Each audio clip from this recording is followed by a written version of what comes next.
சிவ சிவ என்றிட தேவருமாவர் சிவ சிவ என்ன சிவகதி தானே. ஒரு கோட்டன் இரு செவியன் மும்மதத்தன் ஆழ்வாயன் ஐங்கரத்தன் ஆறு ஈதரு கோட்டத்து எம்மான் பரூறு புகழன் மனத்திருகோட்டும் பிறதேவும் தேவோ எனச் செய்யும் பெரிய தேவே. விநாயகரை பற்றிய அருமையான பாடல். அவரை வணங்கிட்டு தொடங்குறோம். திருவிளையாடற் புராணம் சைவ காப்பியம். புராணம் என்றால் இதுதான் புராணம். தந்தமிழ் நாட்டில் தமிழகத்தில் கண்ணுதற் பெருங்கடவுளே தலைமை தாங்கி ஆய்ந்து நடத்தியது தமிழ். இறையனாரும் அதங்கோட்டாசானும் நக்கீரனும் தமிழாய்ந்த மதுரை தமிழ். அப்படி வந்த நூல்கள் தான் 14 மேல் கணக்கு, 50 காப்பியம், 5 காப்பியம், எத்தனையோ. அப்படி இருந்த தமிழ் பின்னர் காலத்தில் பௌத்த ஜைன சமயங்கள் தோன்றி களப்பிரர் ஆட்சி தோன்றவே தெய்வநெறி சாடினர், மிகு சைவத்துறையினை சாய்த்தனர். இது கண்டு கோபித்த ஞானசம்பந்தன் போன்ற வணக்கத்திற்குரியவர்களெல்லாம் ஆர்ப்பரித்து எழுந்தனர், தமிழ் காத்தனர். சைவங்காத்தது ஒரு பக்கம், வேதநெறி தழைத்தோங்க மிகு சைவத்துறை விளங்க நின்றது வேற. தமிழை திருப்பியும் நிலைநிறுத்தி உட்கார்த்தி வைத்தார். அப்பர் பெருமானை சொல்லவே வேண்டாம், தமிழுக்கு உயிர் ஊட்டினார். போராக்குறைக்கு நற்றமிழ்த்திறம் வல்லீரோ என கேட்டு சுந்தரன் ஜெயபேரிகை கொட்டினான் தமிழுக்காக. இல்லாதன இல்லை என தமிழ் மீண்டும் தலைதோக்கி நின்றது. பல இலக்கியங்கள் வந்தன, இதிகாச புராணங்களை எல்லாம் தமிழ் படுத்தி தமிழ் மேலோங்கி நின்றது. அந்த வரிசையில் அழகு தமிழில் தோன்றிய நூல்தான் எம்பிரான் கண்ணுதற் பெருங்கடவுளின் பெருமை பாடுகின்ற நூல். இந்த பெருமைக்குரிய புத்தகம் நமக்கு கிடைத்திருக்கிறது, திருவிளையாடற் புராணம். இந்த பட்டியலிலே சேர்க்க வேண்டிய நூல். நாட்டிலே இறை உண்மையை உணர வேண்டும், மொழி அறிய வேண்டும் என்றால் எத்தனையோ உபாயங்களை சொன்னாலும் கூட இந்திய பண்பாட்டினர் நாடு, மதம், சமஸ்கிருதம், தமிழ் இரண்டையும் கற்க வேண்டும் ஒருவன் என்று சொன்னால் வேதங்கற்று வேள்வி பல செய்து யாகம் பல இயற்றுதல் வேண்டும் என்று விரும்பலாம், கைகூடலாம். இது எல்லோருக்கும் கைகூடுமா? அப்படி என்றால் வரலாற்று புராணங்களில் நாம் இதை பற்றி ஒரு சிலரையே எடுத்துக்காட்டாக கொள்ள முடிகின்றது. வேதங்கூறும் சிவபுராணை உபநிடதங்களால் அறிந்தோர் சிலரே. ஆனால் நம்முடைய பெரியோர்கள் சாவா மூவா பெரியோ சிங்கமே என்று நின்ற சிவபெருமானை தமிழ் நூல்கள் மூலம் நமக்கு அறியப்படுத்தினர், நமக்கு வழிகாட்டினர். உடலும் உயிரும் உய்ய வழிகாட்டினர். நீங்கள் ஒரு கேள்வி கேட்கலாம், உயிருக்குத்தான் உய்ய வழி இருக்கிறது, உடலுக்கு ஏது வழி? உடம்பினில் உத்தமன் இருந்தான் உடம்பை வளர்த்தேன். சட்டங்கள் இதெல்லாம் திருமூலருடைய வாக்கு. இந்த உடம்பு நன்றாக இருந்தால்தான் நன்றாக இருக்க முடியும். பரிமேழகன் சொல்றதை போல முன்வினை பயனும் அவா பற்றி உண்ட உணவும் முதலில் உடம்பினை பற்றி அவர்தம் உயிரினை வவுமாதலின் என்று சொன்ன. முதல்ல உடம்பத்தான் பிணிமூப்பு பற்றும், அதனாலதான் நமக்கு சோறு உண்டாகும். அதனால்தான் இறையும்பை மறுப்பாராக நாம் போய்விடுவோம். அதற்கெல்லாம் மூல காரணம் கல்விதான். அப்படி சொன்னதுதான் நம்முடைய நாட்டு சட்டங்கள். அப்படி வந்ததுதான் திருவிளையாடற் புராணம். நம்மை உய்விக்க வந்த நூல். இதெல்லாம் அடிப்படை. நேரடியா நம்ம புத்தகத்துக்கு போறதுக்கு முன்னால சில அடிப்படை நிலைக்களங்களை, இந்திய நாட்டு தத்துவங்களை புரிந்து வைத்துக் கொள்ளுதல் வேண்டும். ஏன் இந்த நூல் வந்தது? இவருடைய காலம் பிறரை எதிர்த்த சைவத்திற்காக வழிவிடுவதற்காக செய்த காலம் இல்லை. அரசர்கள் எல்லாம் மீண்டும் உணர்ந்து மேலோங்கி நின்ற காலம்தான். அப்படி இருந்தும் மீண்டும் மீண்டும் மீண்டும் இந்திய நாட்டில் ஏன் இத்தனை நூல்கள்? பிற நாடுகளிலே பார்த்தால் ஒரு நூல் 2 நூல் அதோடு நின்று விட்டன. நீண்ட இடைவெளிக்கு பிறகு எத்தனையோ இலக்கியம் சார்ந்து மற்ற துறை சார்ந்த நூல்கள் வந்தன. ஆனால் இந்தியாவில் மட்டும் நெடுக என்று வரலாறு சொல்ல முனைகின்றோமோ காண்கின்றோமோ அன்றிலிருந்தே நூல்கள் வந்துவிட்டன. அப்படி வேதம் கற்றார் சிலர், கீதை கற்றார் சிலர், தேவாரம் திருவாசகம் கற்று முனைந்தார் சிலர். இதையெல்லாம் முடியாவிட்டால் என்ன வழி? எல்லோருக்கும் ஆகாய விமானத்தில் போக முடியவில்லை, கப்பலிலே போக முடியவில்லை, மகிழ் ஒன்றில் பிளஷர் கார்ல போக முடியல, சைக்கிள்லயாவது போக வேண்டாமா? நானு அதுக்கு ஒரு வழி வேண்டுமே.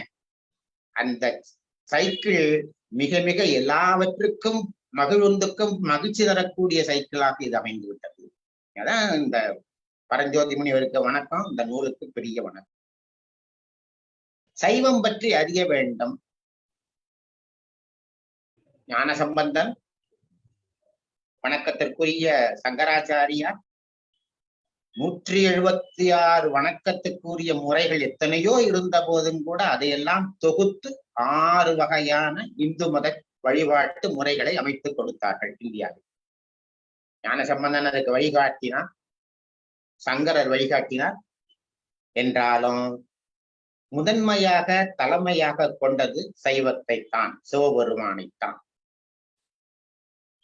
இவள் பிரிந்திடன் இயங்குதற்கும் அரிது என்று சங்கரரே தாயை வணங்குகின்ற போது முதல் ஸ்லோகத்தில் சொன்னாலும் கூட, தாயும் தந்தையுமாக தோன்றியவன் தான், 2 பேரும் பிரிக்க முடியாதவன் என்று காட்டித்தது இந்திய மரபு. அது சங்கரருடைய நூல்களாக இருக்கட்டும், ஏகாத்மமானவாதம் தொடங்கி எல்லா நூல்களும் சரி, ஞானசம்பந்தன் தொடங்கி சொன்ன பெரும் பெரும் நூல்களும் அப்படித்தான் சொல்லுகின்றன. அப்படி சைவம் பற்றி அறிய வேண்டுமே, இறை சிவபெருமானை வணங்கி நான் உய்ய வேண்டுமே என்றால் பெரிய புராணம் படிக்கணும், கந்த புராணம் படிக்கணும், தக்கையாக படிக்கணும், பிரபுலிங்க லீலை படிக்க வேண்டும்.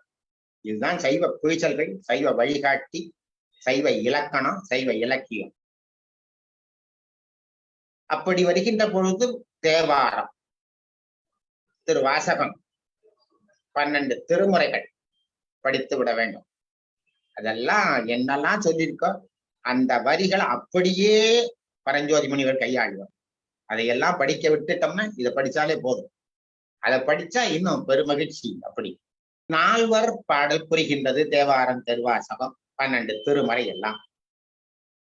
இந்த சைவத்துக்கு சாத்திரம் வகுத்த பெரியவர்கள் 4 மறக்க முடியுமா? இலக்கணம் இல்லை என்றால் இலக்கியம் இல்லை, இலக்கியம் என்றால் இலக்கணம். மெய்கண்ட தேவர், அருளந்தி சிவாச்சாரியார், மறை ஞானசம்பந்தன், எல்லாருக்கும் வல்லானாக உமாபதி சிவம், இந்த 4 12 புத்தகங்களையும் படிக்க வேண்டும். சுபக்கம், பிரபக்கம் போன்ற புத்தகங்களை எல்லாம் படிக்க வேண்டும். நெடுங்கணக்கா போயிட்டு இருக்கும் 12 நூல்கள். திருவுந்தியார், கழுற்றுப்படியார், சிவஞான போதம், சிவஞான சித்தியார், அது சுபக்கம் பிரபக்கம் சொல்லுவாங்க. 2 இருபகுது, உண்மை விளக்கம், சிவப்பிரகாசம், வினாவிடை, நெஞ்சை விடு தூது, கொடுக்கவி, 12 புத்தகங்கள்னா சைவ சித்தாந்தம் என்ன அப்படின்னு நமக்கு இலக்கணம் சொன்ன நூல்கள். இதுக்கு சிவஞான முனிவருடைய மாபாஷியம் படிக்க வேண்டும். இதெல்லாம் முறைகள். இதெல்லாம் படிக்கணும். பெரியவங்க சொன்ன விதி உண்மை தெரிகின்றது. இதற்கெல்லாம் எனக்கு வாய்ப்பில்லையே. வயது முதிர்ந்தது, வாய்ப்பல் விழுகப் போகிறது. பாடியிருக்காங்க. வயது முதிர்ந்தது, வாய்ப்பல் விழுந்தது, முதுகும் மெஞ்சிலை காட்டி வளைந்தது. அருணகிரி. காலம் சென்று விட்டது, ஆசிரியர்கள் கிடைக்கவில்லை. அப்போ என்ன செய்யலாம்? பரஞ்சோதி காலில் தான் விழுகணும். இதெல்லாம் அதுக்காகத்தான் முன் களமாக சொல்லிக்கொண்டே வருகிறேன். இது எல்லாம் ஆசிரியர் முகத்தான், குரு முகமா படித்தால் தான் முறைமை. இந்த காலத்துல உங்களை போன்ற பெரிய கல்வித்துறை வல்லுநர்களுக்கெல்லாம் பல கருவிகள் இருக்கின்றது. இருந்தாலும் கூட ஒரு தக்கானை கொண்டு படிப்பதுதான் தகமை சார்ந்த கல்வி நமக்கு கிடைக்கும் என்பது மரபுனால. ஏன்னா சாஸ்திரங்கள் அனுபவ ரீதியாக பெரிய மனிதர் தான் இருநிலை ஒப்பு என்று ஒரு பாடம் நடத்தி கொண்டிருக்கின்றார். அது காலையில எந்திரித்து இறை வழிபாடு செய்து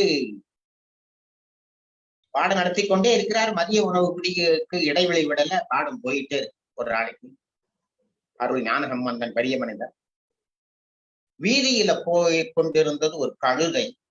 காலம்பர போயிடுச்சு, அது மாலையில் வீடு திரும்புது. சாயங்காலம் திண்ணை 3வது திண்ணையில் அமர்ந்து 2வது திண்ணையில் அமர்ந்திருந்த மாணாக்கர்களுக்கு பாடம் சொல்லி கொடுத்த ஒரே 3வது திண்ணையில இருந்து குறித்து ஓடி போய் கழுத காலில் விழுந்தார். எல்லாரும் நடுங்கி போயிட்டாங்க. பெரிய மனிதன் கற்றுத் தொலைபோன்னு அரசனே அவருக்கு வணக்கம் செலுத்தியவன். கல்வி வளார்கள் எல்லாரும் தினம் வந்து ஒரு காலை கும்பிட்டுட்டு தொழிலுக்கு போவாங்க. என்னன்னு கேட்டாங்க. பழவினைகள் பாருமனம் சித்தமதை சிவமாக்கி இணையாண்டு அத்தனக்கருளியவார் யார் வருவார் அச்சோவி. மாணிக்கவாசகர் கத்தில சித்த தெளிவு தந்து நமக்கு அறிவு புகட்டுதல் இறைவன் அருள்னால. அப்ப நம்ம பழவினைகள்லாம் போயிடும்.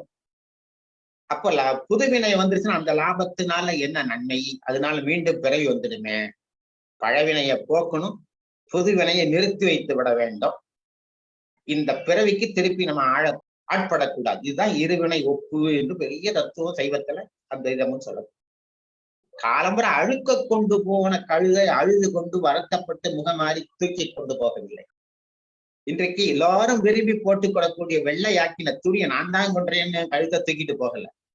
இதுக்கு இருக்கிற இந்த ரெண்டையும் ஒன்னா நினைக்கிற மனநிலை எனக்கு வரவில்லையே. இத்தனை பாடமா இத்தனை நாளா என்பது அந்த சைவத்துக்கு இலக்கணம் போட்ட மகான் விழுந்த நாடு இது. அப்படி சொல்லி கொடுத்த நாடு. அதனால குருமுகம் அனுபவ ரீதியாக அவங்க அறிந்ததை நமக்கு சொல்லி தருவார்கள். அப்படி படித்தாலுமே கூட நமக்கு சைவத்தில் அத்வைதத்தில் சாத்திரங்களில் ஐயப்பாடு வந்து விடுகிறது. அப்பொழுது என்ன செய்யறது? அப்பொழுதுதான் நாம் ஓடிப்போய் அப்பர் பெருமான் சொன்னார், தேடி சென்று திருந்தடியத்தை மின் போடா. ஒவ்வொரு கோயிலா போய் போதும் எனக்கு சொக்கனம் மீனாட்சி என்றாலும் கூட ஒவ்வொரு ஊரா போய் விழுடா, காலில் விழுடா. அப்படி திருப்பியும் நாம் பரஞ்சோதி முனிவர் காலில் விழுகின்றோம். திருவிளையாடல் புத்தகத்தை தேடி தேடி கிடைக்காத புத்தகத்தை இந்த பாடம் 3 மாதங்களுக்கு 4 மாதத்துக்கு முன்னாலேயே தொடங்கி இருக்கலாமே என்று உங்கள் மனது சொல்லுகிறது. முழு புத்தகம் இருந்தும் எனக்கு கிடைக்கவில்லை. அப்படி தேடி போய் அவன் காலில் விழுகிறோம். அப்பொழுது ஞானாசிரியன் பரஞ்சோதி முனிவன் சொக்கப்பெருமான் தட்சிணாமூர்த்தி புத்தகத்தை கொடுக்கின்றான். அப்படி தேடி இந்த புத்தகத்தை கண்டபடியானால் மேலே சொல்ல போகின்ற கீழே கண்ட அத்தனை புத்தகங்களையும் படித்ததற்கு ஒரு அடையாளம். அதில் கற்று உணர முடிந்த செய்திகளை எல்லாம் நினைவூட்டிக் கொள்ளக்கூடிய ஒரு நூல். சைவத்தின் குகைசல் எல்லாரும் விட்டு போன செய்திகளை எல்லாம் கூட தேடி கண்டுபிடித்து பல நூல்களை எல்லாம் ஒன்றாக்கி கொடுத்த ஒரு பெரிய நூல். அப்படியாப்பட்டது இந்த நூலாகும். இந்த நூலை படித்து சைவத்தில் சொல்லக்கூடிய சொற்றொடர் அப்படியே சொன்னாலும் நாம் ஆழங்கால் படுதல் வேண்டும். ஊறி போகணும். அப்படித்தான் அது ஒரு எழுத்து, ஒரு வரி, ஒரு சொற்றொடர், ஒரு பாடல் நமக்கு சைவத்தை புகட்டுகின்றது. இந்த நூலை என்ன சொல்லுகின்றது? இதனுடைய ஒரு நூலுக்கு ஒரு உட்பொருள், அதனுடைய கருத்து, அதனுடைய செறிவு. திருவிளையாடல் புராணம் எதை பேசுகின்றது? சைவ சொல்லாக சொல்லுகின்றேன். ஆதியை அப்பனை அளவாய் உரை அப்பனை தென்கூடல் சிவாலவாய் சிவனை சிந்திப்பதே ஆகும். பெரிய புராணத்துல பார்த்தா பல ஊரை பார்க்கலாம். சுந்தரனையும் அப்பனாரையும் ஞானசம்பந்த களிற்றையும் பார்த்தால் ஊர் ஊராக சென்று காணலாம்.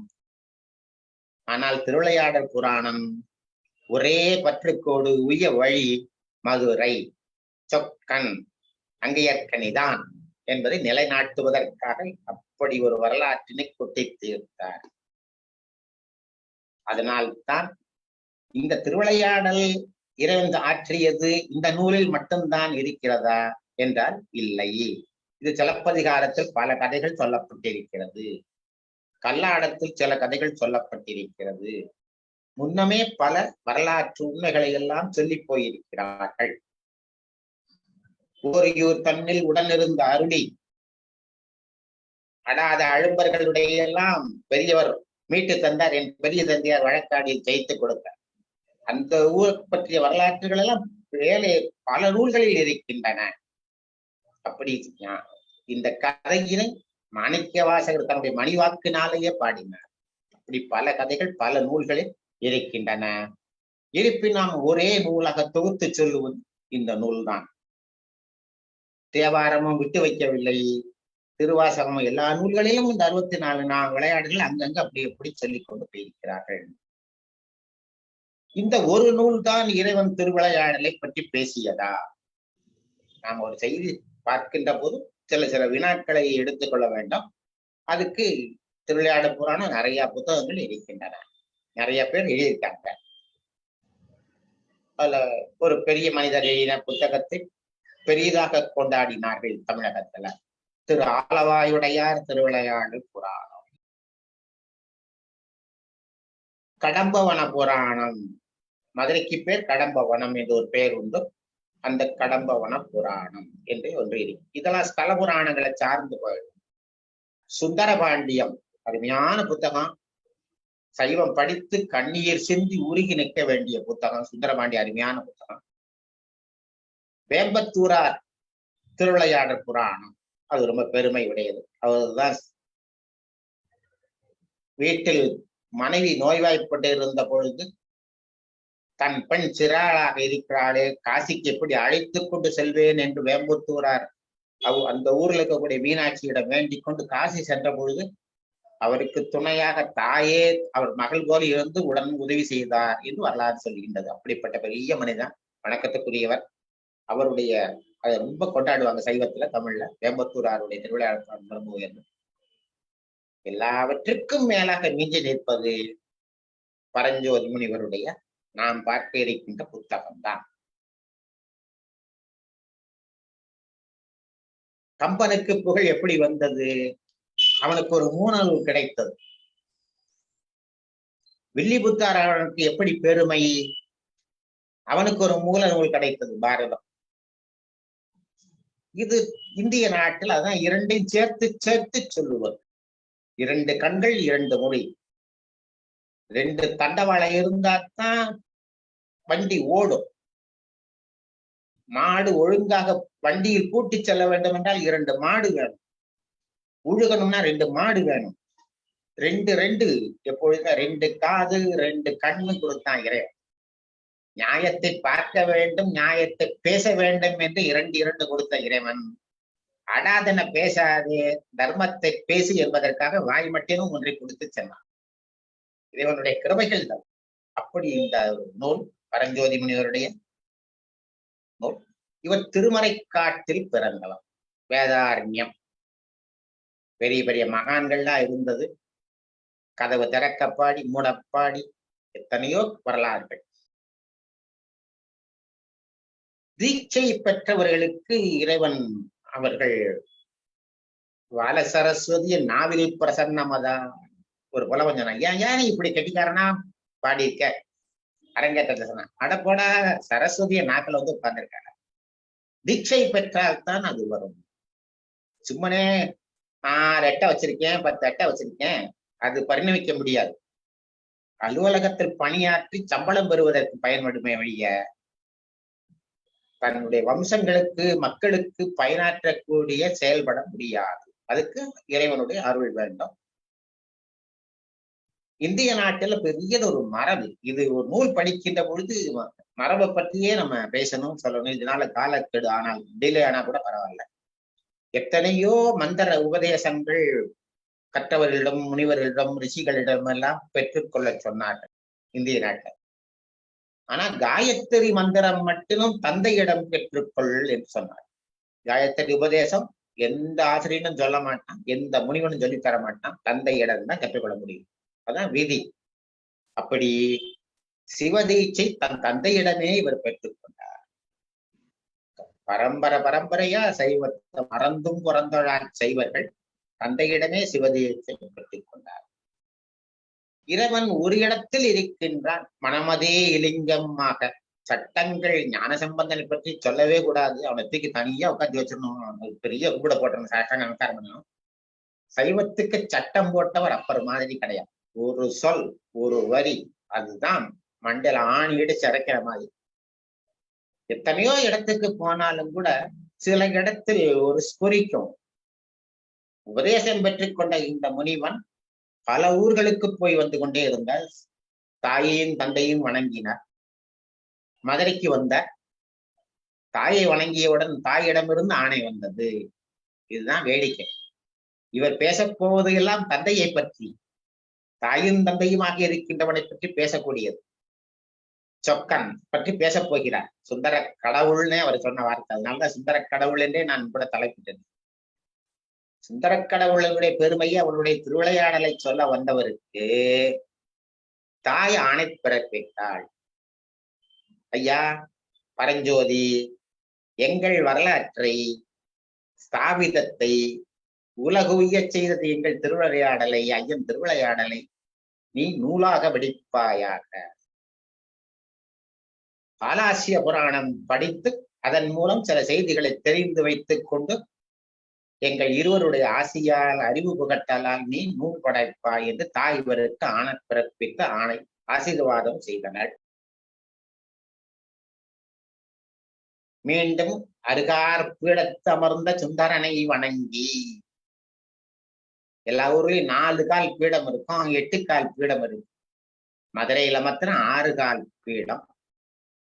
அது காலற்ற சர்ப்பத்தினை போல மேலோங்கி நிற்கின்ற அறிவு ஜீவியாக இருக்கின்ற எம்பிரான் ஜகஜோதியாக இருப்பதால் அவனுக்கு 6 கால் பீடம் என்று சைவம் பெருமையாக சொல்லுகிறது. அப்படியாப்பட்ட 6 கால் பீடத்தில் இருக்கின்ற சுந்தரேசனை வீழ்ந்து வணங்கினார். அவரும் இவருக்கு அருள் பாலித்தார். இவர் பாடத் தொடங்கினார் என்று வரலாறு சொல்லுகிறது. இதை யாழ்ப்பாணத்து ஆறுமுக நாவலர், இது பெரிய தமிழ் படித்தவர், இலக்கணம் படித்தவர், சைவம் படித்தவர், என்னுடைய பாஷையில சொல்ல போனா பெரிய ராட்சசன், தமிழுக்கு அரைச்சு குடிச்ச மனுஷன். அவரே திருவிளையாட புராணத்துக்கு குறிப்பறை எழுதியிருக்கார். இந்த நூல் எப்படிப்பட்டது என்று ஒரு முன்னறிவு, அப்படியே சைவ பொய்சல். அதை படிக்கிறதுக்கு ஒரு 2-3 ஆசிரியர்கள்ட்ட போய் கேட்டு இதுக்கு என்ன அர்த்தம்னு கேட்டு தெரிஞ்சுக்கணும். அப்படி எழுதிக்கார். அப்படியாப்பட்ட நூல் இது. திருவிளையாடற் புராணம் என்பது 3363 பாடல்கள். இவரே சொல்ல போகிறார். மதுரைக்கு 11 பேர் இருக்கிறது. சொல்ல போற மதுரைக்கு 11 பேர். ஞான சம்பந்தனுக்கு தன் ஊருக்கு 11 பேர் சொல்லிக் கொண்டான். மதுரைக்கு 11 பேர் இருக்கிறது. அதனால அந்த பேர்களையே சூட்டி இந்த நூலை 3 பிரிவாக பிரித்து வைத்தார். பின்னால வந்தவங்க செஞ்சாங்கன்னு சொல்றாங்க, இவரே இப்படித்தான் பிரித்து வைத்தார்கள் என்று சொல்கிறார். 1 மதுரை காண்டம், 2வது கூடற்காண்டம், 3வது ஆலவாய் காண்டம். மதுரை காண்டம், மதுரை தான் சங்க காலத்திலிருந்து சொல்லப்பட்ட பெயர். ஞானசம்பந்தன் காலத்துக்கு பிறகுதான் அது ஆலவாய் என்று ஆயிற்று. ஊருக்கு ஒரு பெயர், கோவிலுக்கு ஒரு பெயர் சைவத்துல சொல்லுவாங்க, பெரிய பெரிய ஸ்தலங்களுக்கு. அப்படி அங்கையர்கண்ணியும் சொக்கனும் இருக்கின்ற கோயிலுக்கு ஆலவாய் என்று பெயர். அதற்கு ஆலவாய் காண்டம் என்று ஆலவாய் படலம் வரப்போகுது பின்னர். இந்த ஒரு படலங்களத்தினுடைய பெயரே இதுக்கு வச்சுட்டாரு மூணா. அதுக்கு உரிய பகுதியாக அந்த அந்த வரலாற்று உண்மைகள் கதைகளை படலம் என்று பிரித்து வைத்துக் கொண்டார் இவர். இறைவன் நமக்கு முன் தோன்றுகின்றான். இறைவன் சர்வாந்தரியாமி நன்றாக சொல்லுவார்கள். அத்வைதமும் அதுதான் சொல்லுது, சைவமும் அதுதான் சொல்லுது. எல்லாம் பார்க்கும் இடம் எங்கனும் இருக்கின்றான். எல்லாம் இயங்குகின்ற பொருள் இயங்காது. சலன அசலன பொருள்கள் எல்லாம் இருக்கின்றான். எல்லாம் உண்மைதான். ஆனா நமக்கு தன் உண்மையை புறப்படுத்துவதற்கு உணர்வு பூர்வமாக உணர்வார்கள் சிலர் தான். காட்சி பொருளாக கண்ணுக்கு நேர தெரிகிற மாதிரி வந்தாதான் நாம் அதை ஏற்றுக்கொள்ளும். ஞானம் படைக்கின்ற பொழுதுதான் நீங்க நானுமாய் ஏகபோகமாய் அதெல்லாம் வேற. அப்போ அவன் ஞான ரூபமாக வருவான். தட்சிணாமூர்த்தி ஞான கடவுள் போக ரூபமாக வருவான். மதுரையில் தான் அது மீனாட்சி கல்யாணம் கொடிமரம் இருக்கின்ற இடத்துல இருக்கும். அப்படி போக ரூபமாக தோன்றுவான். சில நேரங்களில் வேக ரூபமாகவும் வருவான். தோன்றியுடன் மறைந்து வருகின்றான். அப்படிப்பட்ட இறைவன் மதுரைக்கு வருகின்றான். சுந்தர கடவுள் கையிலேயும் பதி மதுரைக்கு வந்து விட்டான். வர மாதிரி அதான் சொல்றேன். ஒவ்வொரு நூல்லையும் சொல்லுவேன். அப்படி பெரியவங்க எல்லாம் சொல்லுவாங்க. பார்த்தா நமக்கே ஒரு தன்னுணர்வு தெரியும். இருந்தாலும் சிவபெருமான் கையிலையும் கையில் எப்படி இருக்கின்றான். பெரிய புராணம், கந்த புராணம், பிரபுங்களிலே எல்லாரும் சொன்னது நாம் பார்த்திருக்கிறது. சுந்தரன் சொன்னா, டே ஏன்டா என்கிட்ட வந்து கிட்டக்க நிக்க மாட்டீங்கள, போய்யா நின் காலை சிலைக்கும் பாம்பு மூசு மூசுன்னு. என்ன அவங்ககிட்ட வந்தா மாடு முறைச்சு பாக்குது. பாம்பு பார்த்தா புசு புசுன்னு என்னை பார்த்து கொத்த வருது. யாரி அவங்ககிட்ட வருவாங்க? நான் தள்ளி நின்று அவங்ககிட்ட பேசுறப்ப போயிட்டு. அப்படி இறைவன் வந்து சுடலை காணம் இருக்கின்றான். 5 வகை பாம்பினை போட்டிக் கொண்டிருக்கின்றான். எருதின் மேல் அமர்ந்து கொண்டிருக்கின்றான் என்றெல்லாம் நம்ம பார்த்திருக்கோம். அப்படிதான் சைவத்துல சொல்லியிருக்கு. உடம்பெங்கும் அசைக்கு சொன்னானே வழிய பொன்னார் மேனியனே என்று சொன்னானே வழிய இறைவன் சிவபெருமான் சிவப்பா வெள்ளையா? இவரே சொல்றார் வெள்ளையா இருந்தான். அதனடா வெள்ளையா இருந்தான்? முட்டை வெந்நீர் சாத்தியவனவன். அதனால உடம்பெல்லாம் திருநீர் உத்தாரணம் பண்ணி கொண்டிருப்பதனால் அவன் வெள்ளையாக இருக்கிறான் இதனால சொல்லப்படுற. ஆனா சிவபெருமான் அப்படி இருந்த தாயை திருமணம் முடித்துக் கொள்வதற்காகத்தான் மதுரை வந்தான். வரலாறு அப்ப வரும்போது ஈக்குவல் ஸ்டேட்டஸ். மகாராணியை திருமணம் செய்து கொள்ள வருகின்ற போது இவன் மகா புருஷனாக அரசனாகத்தான் வந்தாதான். தாய் ஏற்றுக்கொள்வாள், அரசன் ஏற்றுக்கொள்வான், சமுதாயம் ஏற்றுக்கொள்ளும், மந்திரி பிரதானிகள் ஏற்றுக்கொள்வார்கள். ஆகவே இறைவன் சிவபெருமான் பார்த்தான், என்ன இருந்தாலும் இந்த மாயா காரியப்பட்ட உலகு கொஞ்சம் ஒரு விளையாட்டு பண்ணுகின்றான், ஒரு காட்சியை தருகின்றான். எப்படி வந்தான்? அருமையான பாட்டு. ஜடை மறைத்து கதிர் மகுடந்தரித்து கொன்றையம்தார் தனந்து. பொருள் சொல்றேன், கோவித்துக் கொள்ளாதீங்க. அது அப்படியே அவன் காலடியில விழுந்து அவன் பாட்டு அப்படியே அவன் எழுத்த சொல்லிடும். தொடை முடித்து விடனாக கலனகற்றி மாணிக்க சுடர்பூன் ஏந்தி விடை நிறுத்தி கயல் எடுத்து. எதுக்காக? வழுதி மருமகனாய் மீன நோக்கின் மடவரலை மணந்து உலகம் முழுதாண்ட சுந்தரனை வணக்கஞ்செய்வான். எடுத்தெடுப்புல ஜடாவரம் திருசடை கடவுள் ஒரேடியா என்னைக்குமே வாரிகின்றதே இல்லை. ஜென்மால தேங்கான தடவை தலையை வாரிகின்றதே இல்லை. அது அப்படி வச்சுக்கிறது. அதனால அதை மறைச்சாராம், ஜடை மறைத்து. அதே முண்டிதம்மா கபர்தினே நமகா சமக்க ருத்திரத்துல, அப்பா நீ தான் ஜடையா வச்சுருக்க, சவரம் பண்ணிட்டு இருக்க, இல்ல நீ வழுக்கத்தல, எல்லாமே சொல்லுது. அப்ப அப்படிலாம் இல்லப்பா, இங்க அத மறைச்சுக்கிட்டு அதுக்கு மேல சூரியனும் சந்திரனும் ஒளிவிடுகின்ற வைர கற்களை எல்லாம் பதித்துக் கொண்டு ஒரு பெரிய கிரீடத்தை தலையில் வைத்துக் கொண்டிருக்கின்றான். அதுக்கு மகுடம் தரித்து எப்ப பார்த்தாலும் கொன்றை கடுக்கையும் தான் கொன்றை மாலை பொடி சூடிக்கொண்டிருக்கின்றவன். கொன்றை மாலையை பார்த்தவன கண்டுபிடிச்சுவான், யாருமே இந்த மாலை மல்லிகை பூ போட்டுப்பான், பிச்சி போட்டுப்பான், ரோஜா பூ வச்சுப்பான், ரொம்ப பணக்காரனா இருந்தா அரசனா இருந்தா தாமரை பூ போட்டுப்பான். இதனோட கொன்றை பூ வச்சுருக்கான், கோளாறு பூச்சம் கண்டுபிடிச்சுவான். அதுக்காக கொன்றையும் தனந்து அது கொஞ்ச நேரம் கொஞ்ச நேரம் இரு, அப்புறம் போட்டுக்கிறேன், நீ கொஞ்ச நேரம் இருன்னு சொல்லிட்டு மதுரைக்கு அரசனுக்கு பாண்டிய நாட்டுக்காரனுக்கு உரிய மாலை வேப்ப மாலை. சர்வேசனுக்கு தெரியாத சொல்லித்தரணும் வந்துட்டு, அதனால வேப்ப மாலையை போட்டுக்கணும். வேப்பம்பூன் தொடையல் மாலைக்கு 11 பேர். அந்த பூ எல்லாம் சொல்ற பின்னால் வரும், சொல்ல போறேன். அந்த பூவை போட்டுக்கொண்டு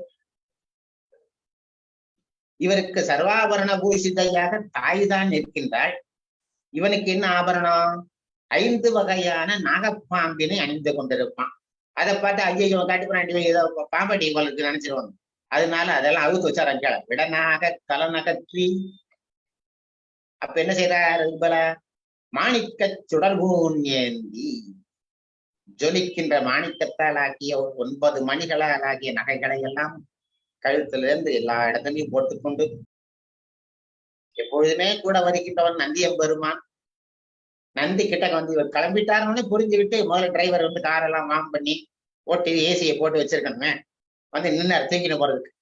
கையில கொடி வேற, ரிஷப கொடியும் தள்ளி வச்சார். அப்ப புனியவாளா, நீ கொஞ்ச நேரம் இரு, எனக்கு எல்லாம் தெரியும், நான் எங்க போகணுமோ இப்படி போகணுமோ நான் போய்க்கிறேன். இது என்ன சார் புதுசா இருக்கு இந்த ட்ரெஸ், என்னது என்ன கோலம் கேட்டான். சும்மா வாயை பத்திது அப்படின்னா நிறுத்தி அவனை வாயை பத்தி நிறுத்தி தள்ளி வச்சுட்டு, இவரே மகாராஜாவா வர, எப்படி வராரு? இவருக்கு கொடி படை முரசு எல்லாம் வரணுமே. இவருக்கு வர்றதுக்கு முன்னால படை வருது. அது என்ன தூக்கிட்டு வருது? பூதகணங்கள் கயல் எடுத்து மீன்கொடியை தூக்கி கொண்டு வருகின்றான். அவனே மீன்கொடியை கைப்பற்றி கொண்டிருக்கிறான். பார்க்கும் போதே தெரிந்து விட்டது, ஆகா இவன் தான் பாண்டிய அரசனுடைய மருமகன், மாப்பிள்ளை. வீட்டுல பிள்ளை இருக்கு, ஆனா பெண்ணை கல்யாணம் பண்ணி கொடுத்தோம்னா வீட்டுல என்ன சொல்லணும்னா மாப்பிள்ளை, பெரிய பிள்ளை, வீட்டுக்கு பெரிய பிள்ளை, மாப்பிள்ளையாக வருகிறார் அழகனாக. வழுதி மருமகனா? வழுதி என்பது பாண்டியன், பாண்டிய அரசனுடைய மருமகனாக வருகின்றான். எதுக்கு? மீன மடவரலை மணந்து, மீன் போன்ற கண்ணினையுடைய மீனாட்சியனை திருமணம் செய்து கொள்வதற்காக இத்தனை கோலத்தையும் போட்டான். ஜடைய மறைத்து கதிர்மடம் போட்டுக்கிட்டான். கொன்றையை தூக்கி வச்சுட்டு பெரிய பெரிய வாசனை வீசுகின்ற மாலையை போட்டுக் கொண்டான். பாம்பினை தள்ளி வைத்து விட்டு மாணிக்க சுடர்பூன் போட்டுக்கிட்டான். ரிஷபத்தை தள்ளி வைத்து விட்டு மீன்கொடியை ஏற்றிக் கொண்டான். இத்தனை அவஸ்தை வேணுமா? அவஸ்தை வேணுமா அவனுக்கு? வேணும் ஐயா, மாப்பிள்ளையாக வருகின்றாயா, வந்து மீன மடவலை மணந்து என்ன செய்ய போறான்? உலகம் முழுதாண்ட சுந்தரனை வணக்கம் செய்வான். அப்படியாப்பட்ட சுந்தரேச கடவுளை, சொக்கனை நாம் வணக்கம் செய்வோம் என்று எடுத்த எடுப்பிலேயே இறைவன் சிவபெருமானையும் சைவத்தையும் நமக்கு சுட்டிக்காட்டி பரஞ்சோதி முன்னிடம் நூலுக்குள் நுழைகிறார். நாம் சற்று முனைந்து அவன் தாழ் வணங்கி சொக்கனை கும்பிட்டு இக்கதையினை, இவ்வரலாற்றினை, இப்புராணத்தை அடுத்து தொடர்ந்து பார்ப்போம். இமையே உன்னை சிக்கன பிடித்தேன், எங்கெழுந்தருளுவ தினியே